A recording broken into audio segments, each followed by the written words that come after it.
We're about to go on a run here through DC and show you what it looks like now that the Trump administration has sent in the National Guard and federalized our police force. Didn't even get to start the run. I'm on my block. We've got police right here. This is Border Patrol, and then these are some unmarked vehicles, as well as more Border Patrol. Now following that group of cars, we're about 4 blocks in. All right, just got to Union Station. Here is what the scene looks like.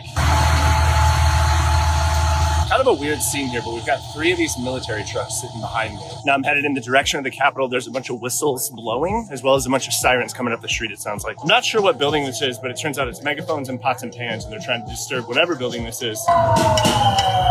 Just to be 100% clear, none of these videos are meant for like fear-mongering. I'm not trying to scare anyone. I just simply want to show you what it looks like. Obviously draw your own conclusions. I'm not here to necessarily put out a narrative, but at the same time, if there is something that is blatantly obvious and a threat to people's safety and other DC residents, I'm going to call it out in the video, even if it's my opinion. I just circled back to head back to Martin Luther King Jr. Library now that it is shut down to see what happens. And in front of me, I have about 8 agents along with police.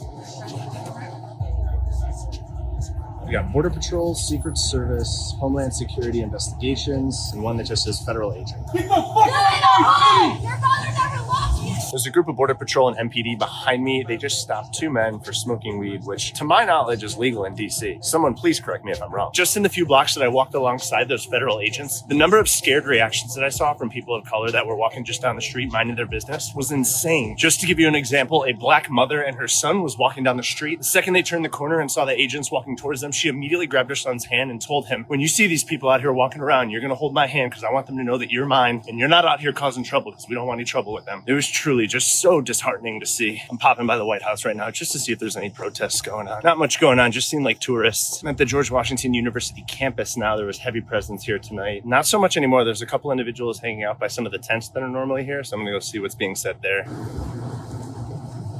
So this is right here in front of some of the tents here at Washington Circle by GW campus. Again, I don't necessarily want to show faces, but one person was picked up here by a shelter van that took him to a local shelter as opposed to being surrounded here in Washington Circle by a bunch of federal agents. It sounds like there's a lot of confusion between the different agencies and who's in charge of what. For example, at that location, DC police was putting up a bunch of notices on all the tents, letting people know that they do have to leave the area eventually. Some agencies showed up and honored that and basically moved on with their night. Sounds like some of the other agencies would show up and basically ignore the notice and start asking people, hey, do you have somewhere you can go right now? You got to go. It wasn't forceful, but I'm sure it's definitely causing some confusion amongst the unhoused people here. I was just in Wawa and 2 DC police officers were in there talking to each other. I listened to them as they chatted amongst themselves when they realized that they got the official notification that they are allowed to ask immigration status of people that they detain. They looked at each other and immediately shook their heads, and then one of them said, that ain't my job. That just tells me that the police here even feel like it's an overreach. All right, now that's all I got for tonight, so good night.